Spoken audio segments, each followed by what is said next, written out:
کہ جب حکم آ جائے تو پھر حکم ماننا ہے، ادب. اور اس بات پہ ہمارے طالب علم بڑے پکے ہیں. مرید آج کل کے اس مسئلے میں بڑے کہتے ہیں صاحب نے خود کہا ہے کہ خیر صلاح ہے. انہوں نے خود کئی دفعہ کہا ہے جی تسی بڑے سیانے ہو، تانوں مطلب دی گل دی سمجھ جلدی لگتی ہے. انہوں نے خود کہا ہے کہ ٹائم ہو تو آیا کرو. یہ کب انہوں نے کہا ہے کہ مجبوری ہے روز ہی آنا؟ یہ انہوں نے کب کہا؟ ان کو بھی تو پتہ ہے نا مجبور ہے. تو آپ کو بھی تو پتہ ہے نا کہ ان کا آپ سے پیار ہے. آپ اس پر بھی تو تھوڑا غور کریں نا.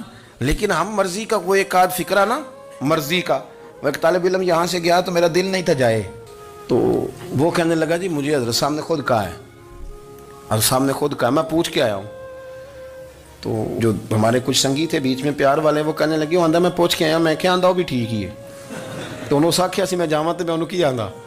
میری بات کی سمجھ آئی ہے نا جی. جب ارادہ ہوا تو پھر ابے کو منا کے بھی آ گئے. جب ارادہ ہوا تو ابا جی کو میں نے جانا ہے، بزرگوں کے پاس ملنے جانا ہے. اور جب ارادہ نہ ہوا تو کہنے لگے حضرت صاحب نے خود فرمایا ہے کہ ابا راضی ہوگا تو اللہ راضی ہوگا. چھٹی مرضی کا ہے نا مزاج، تو مرضی کی کہانی. تو میں الحمدللہ مجھے تھوڑا سا پتہ ہے، ویسے بھی اپنے بال بچے کا پتہ ہوتا ہے. ہیں جی کی آندے نے پیداندی کے جیندے سال ہی ویکھی دے نے. مجھے بھی پتہ ہوتا ہے کہ آج کہاں کہاں کس کس انداز میں کیا کیا کہانی ہے، کہاں کہاں کیا سٹوری ہے. تو کبھی کبھی یہ سارا پیار ہی ہے، یہ بھی سارا اس میں بھی پیار ہی ہے. پتہ چل جاتا ہے کہ کل کہاں سے بات کر رہا تھا اور آج بات کہاں کر رہا ہے. یہ اپنا اپنا مزاج ہوتا ہے نا، اپنی طبیعت کے مطابق چلنا ہے. سنا یہی ہے کہ الامر فوق الادب، کہ جب حکم مل جائے تو پھر ادب نہیں کرنا، پھر حکم پہ. پر حضرت صدیق اکبر نے نرالا ہی کام کیا. حضور سید عالم صلی اللہ علیہ وسلم ایک صلح کرانے گئے، فرمایا میں دیر سے آیا تو جماعت کرا لینا. عصر کی نماز کا وقت ہو گیا، سیدنا بلال حبشی نے اقامت پڑھ دی. صدیق اکبر مصلی پہ کھڑے ہو گئے. اتنی دیر میں حضور بھی آ گئے. نماز میں لقمہ وہ دے گا جو نماز میں شامل ہو. ٹوٹیوں پہ کھڑا بندہ لقمہ نہیں دے گا، پہلے وہ آ کے اللہ اکبر کا شامل ہو پھر لقمہ دے. حضور آئے، صحابہ نے ہاتھوں پہ ہاتھ مارنے شروع کیے، اطلاع کر رہے ہیں کہ لوگوں حضور آ گئے.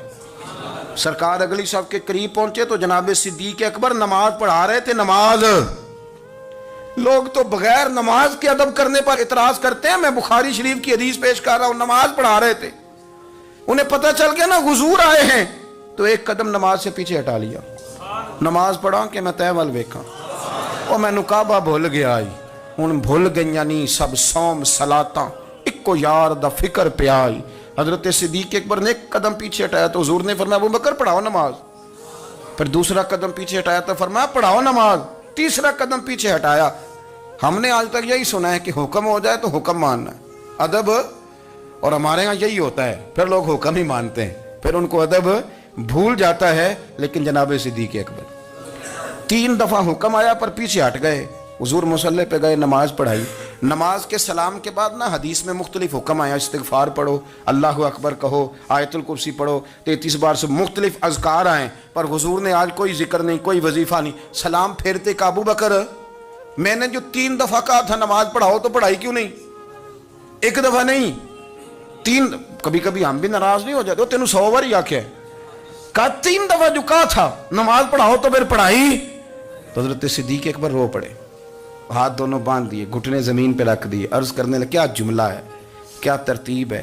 عرض کرنے لگے یا رسول اللہ، ابو قحافہ کے بیٹے کی اتنی بھی جرت نہیں کہ مدینے والے رسول کو نماز پڑھائے. میں اتنا بھی جرت مند نہیں ہو گیا حضور، میں کیسے آپ کے آگے کھڑا رہتا اور آپ میری، یعنی این نماز کی حالت میں، این حالت نماز میں بھی ادب. نماز پڑھا کہ میں تیں ول ویکھاں. ان کعبہ بھول گیا مینوں بھول گئیاں نہیں سب صوم صلاتاں، اکو یار دا فکر پہ آئی. دوستو حضرت ابو بکر صدیق رضی اللہ تعالیٰ عنہ کا عشق، ان کا پریم، ان کا پیار، ان کی باتیں. ایک دن نا حضور کے وصال کے بعد اچانک نہ اس طرف جا رہے ہیں، خاصے مسجد سے دور چلے گئے.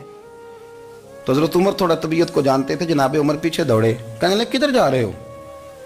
چپ کر گئے. کیا ہوا، کدھر جا رہے تھے؟ ابو بکر سیانے بندے ہو، امیر المومنین ہو، کہاں جا رہے؟ تو رو پڑے. کہنے لگے ایک دفعہ نا حضور سفر پہ گئے ہوئے تھے تو اس طرف سے واپس آ گئے تھے، تو مجھے خیال آیا شاید اس طرف سے آ نہ رہے ہوں.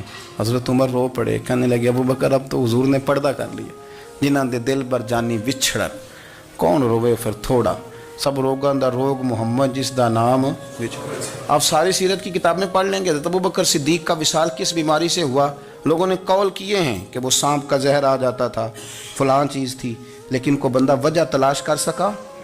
کیا وجہ تھی وصال ہو گیا؟ کیا بیماری تھی؟ کیا تکلیف تھی؟ باقی وجوہات آپ کو ملیں گی. حضرت عثمان غنی شہید ہو گئے، حضرت عمر شہید ہو گئے، مولا علی، ابو بکر صدیق چلے گئے 63 سال کی عمر. وجہ کوئی نہیں بتائے گا. جب شدید بیمار ہوئے تو حضرت عمر فاروق نے ایک طبیب بلایا، بڑا سیانا تھا. اس نے سارا چیک کیا تو نباز تھا. کہنے لگا یار کوئی بیماری تو سمجھ میں نہیں آتی. تو حضرت عمر تھوڑا سا جلال میں، یرانہ تھا نا، جلال میں کہنے لگے ابو بکر مسئلہ کیا ہے؟ دن بہ دن کمزور ہوتے جا رہے، نماز پڑھانے کھڑے ہوتے تو ٹانگیں کانپتی ہیں، مسئلہ بتائیں کیا ہے؟ طبیب اتنا بڑا ہے، یہ تو بندہ کا چہرہ دیکھ کے بیماری بتا دیتا ہے، اور یہ کہہ رہا ہے کوئی بیماری نہیں. تو حضرت صدیق اکبر خاموش ہیں. پھر حضرت عمر کہنے لگے ہم سارے آپ کی وجہ سے چلتے ہیں، لوگ سارے پریشان ہیں، آپ حضور کے جانشین بتاتے کیوں نہیں؟ جب تیسری دفعہ کہا تو حضرت صدیق اکبر کہنے لگے عمر زیادہ باتیں نہ کر، تجھے پتہ نہیں مجھے کیا بیماری ہے؟ نہیں پتہ تو میں بتاؤں؟ نہیں پتہ تجھے، بول. تو جناب عمر رو پڑے. کہنے لگے ابو بکر مجھے پتہ ہے، آپ کا دیدار کے بغیر کام نہیں چلتا. وقت نا لمبا ہو گیا، چر ہو گیا، مینوں ترلے لیندیاں کدی موڑ میرے ول واگا، خواب میری وچ ایک وار دیاں میں میں ساری عمر نہ جاگا. مجھے پتہ ہے آپ کے مرض کا، پر ابو بکر امت کو ضرورت بھی تو ہے نا. تو حضرت صدیق اکبر کہنے لگے بس ہو گئی ہے، اب میری وصیت یاد رکھنا، جب میں دنیا سے جاؤں تو اٹھا کے میرا جنازہ قبر رسول پہ لے جانا، اور پہلے پوچھ لینا کہ ابو بکر حاضر ہے، اجازت ہو تو مجھے دفن کر دینا، ورنہ جنت البقیع میں. تو لوگ کہتے ہیں ابھی جنازہ ہی رکھا ہی تھا کہ دروازہ اندر سے خود بخود کھل گیا، اور آواز آئی اب دیر نہ کرو، محبوب کو محبوب کے ساتھ ملا دو. پانی پر نہ سہیلیاں رنگا رنگ کڑے، اسی پریا اس دا جانی ہے جس دا. میں نے شروع میں ایک بات کی تھی کہ اپنی خواہشات کو نا حضور کا غلام بنا دیں، سوچیں سمجھیں کہیں